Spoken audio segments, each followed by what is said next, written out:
Welcome to your Health Facts podcast. Today, we're diving into a topic that's really important for everyone to understand: heart attacks. It's true. Heart attacks are a serious health concern, and unfortunately, they can happen when you least expect it, like when you're alone. Exactly. So, in this deep dive, we're going to focus on how to maximize your chances of survival if you happen to experience a heart attack while you're by yourself. Yeah, and the first step is recognizing those symptoms.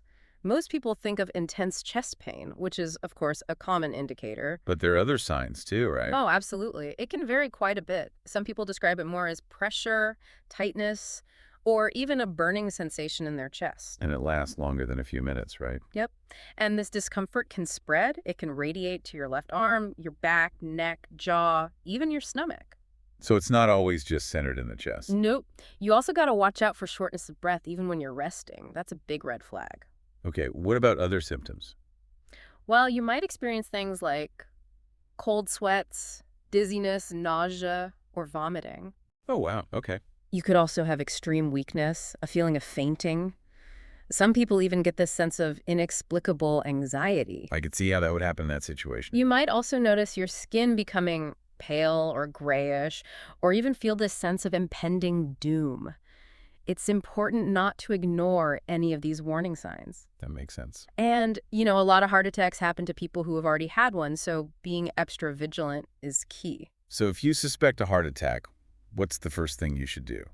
Your phone is your lifeline in this situation. You need to call 911 right away. And make sure you tell them you think you're having a heart attack, right? It's absolutely. Be very clear about that and give them your exact location if you can. It's also a good idea to put your phone on speaker so you can follow their instructions while keeping your hands free. You definitely don't want to be driving yourself to the hospital. Right. Because if you lose consciousness behind the wheel, it's incredibly dangerous for you and everyone else on the road. So it's really important to just wait for the paramedics to arrive. Yeah, every minute counts, and delaying medical care just increases the damage to your heart. So after you've called 911, what else can you do while you're waiting for help? Well, try to get into a comfortable position. Like what? Ideally, you want to be sitting or lying down with your head and upper body slightly elevated. You can use pillows or lean against a wall to help with that. Okay. This position can help make it easier to breathe and reduce the strain on your heart. So the goal is to just stay calm and conserve your energy. Yeah. You want to minimize any unnecessary movement. And if you have aspirin on hand and you're not allergic, chewing a regular 300 milligram tablet can be helpful. Why is that? It gets absorbed into your system faster that way and helps thin your blood. I see. This can potentially prevent clots from forming and reduce the amount of damage to your heart. But again, calling 911 always comes first. So focus on getting help before worrying about finding aspirin. Right. And remember, avoid doing anything strenuous. While you're waiting for the paramedics to arrive, is there anything you can do to help stay calm? Focusing on your breathing can make a huge difference. How so? Well, it's natural to feel panicked during a heart attack, but that can actually make things worse because it raises your heart rate and blood pressure. Makes sense. Try practicing slow, deep breathing. Inhale through your nose for a count of 3, and then exhale slowly through your mouth. Just trying to focus on something simple like that could help. Yeah, it can. You could also try focusing on a fixed point in the room or mentally repeating a calming word to yourself. So just basically any way you can reduce stress in that moment. Exactly. It all helps conserve oxygen and lessens the strain on your heart. Okay, so we've talked about breathing and staying calm. Are there any other things people should avoid doing while they're waiting for help? Yeah.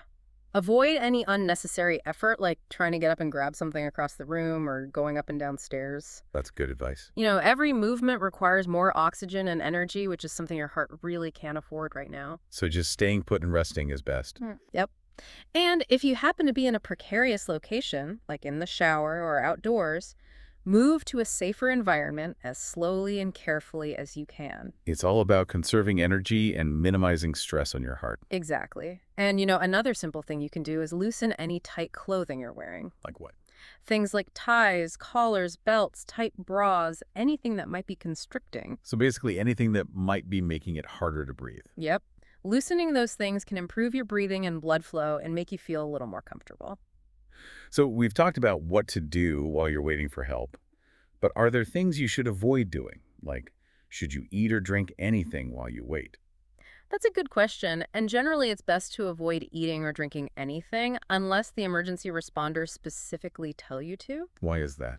Well, consuming food or beverages could increase the risk of choking, especially if you're experiencing nausea or vomiting. That makes sense. Your main focus should be on staying conscious, breathing steadily, and just waiting for that medical assistance to arrive. So while we're waiting, is it important to, like, keep track of how we're feeling? Absolutely. If you're able to stay conscious, it's really helpful to pay attention to your symptoms and notice if anything changes. Like what kinds of changes? Well, keep an eye on your pain. See if it's getting worse, Yeah. if it's moved to a different spot, or if you start to lose feeling in your arms or legs. That seems pretty hard to do when you're going through something like this. It definitely can be, but even small details can be useful information for the medical team when they get there. So staying aware is key. Yes. And, of course, doing what you can to stay conscious is crucial. If you start to feel faint, try to position yourself so you're less likely to fall and hurt yourself. That's a really good point. It's not just about the heart attack itself, it's about staying safe in those moments leading up to getting help. Exactly. And speaking of staying safe, it's important to think beyond the immediate situation and consider what we can do to prevent these kinds of emergencies from happening in the first place. That's a great point. Prevention is key, right? Absolutely. A big part of that is understanding your risk factors. Things like high blood pressure, high cholesterol, diabetes. Oh, and smoking, right? Yes, definitely. Smoking, physical inactivity, and obesity all significantly increase your risk of having a heart attack. So if any of those things apply to you, it's a good idea to talk to your doctor about what to do in an emergency. Exactly. Make sure your phone is always charged, know the quickest route to the nearest hospital, and let your loved ones know about your condition. It's also smart to have things like aspirin or any prescribed medications readily available. Right. But taking care of your heart is about more than just preparing for emergencies. It's about making healthy choices every single day. So what kinds of things can people do to keep their hearts healthy? Well, regular checkups are essential, along with a balanced diet, moderate exercise. And I imagine cutting back on alcohol and quitting smoking are also important. Absolutely. Even small changes in your lifestyle can make a huge difference in preventing serious heart problems down the road. So it's not just about what we do in a crisis, but also about how we take care of ourselves on a daily basis. Exactly. There are so many great initiatives out there promoting healthy habits, like focusing on a balanced diet, managing your weight, cutting back on salt, sugar, and saturated fat. And getting regular exercise is crucial, right? It is. The American Heart Association recommends at least 150 minutes of moderate physical activity per week, along with a diet rich in fruits, vegetables, whole grains, and lean proteins. So making sure you're getting enough of the good stuff. Right. And don't forget about managing stress and getting enough sleep. Those things are super important for heart health, too. It sounds like there's a lot we can do to protect our hearts. There really is. And one of the most important things is early detection. If you start noticing things like unusual fatigue, heart palpitations, or any kind of chest pain, don't brush it off. So basically, if something feels off, it's better to get it checked out sooner rather than later. Exactly. Addressing issues like high blood pressure or high cholesterol early on can significantly reduce your risk of having a heart attack in the future. It's all about being proactive with our health. Absolutely. And of course, it's important to remember that everything we've talked about today is not a substitute for professional medical advice. Right. If you think you're having a heart attack, don't hesitate to call 911 immediately. Every second counts in those situations. Well, this has been incredibly informative. Thank you so much for sharing your expertise with us today. It's been my pleasure. And for our listeners, if you'd like to learn more about heart health, you can visit yourhealthfacts.com and subscribe to our newsletter for more helpful tips and information.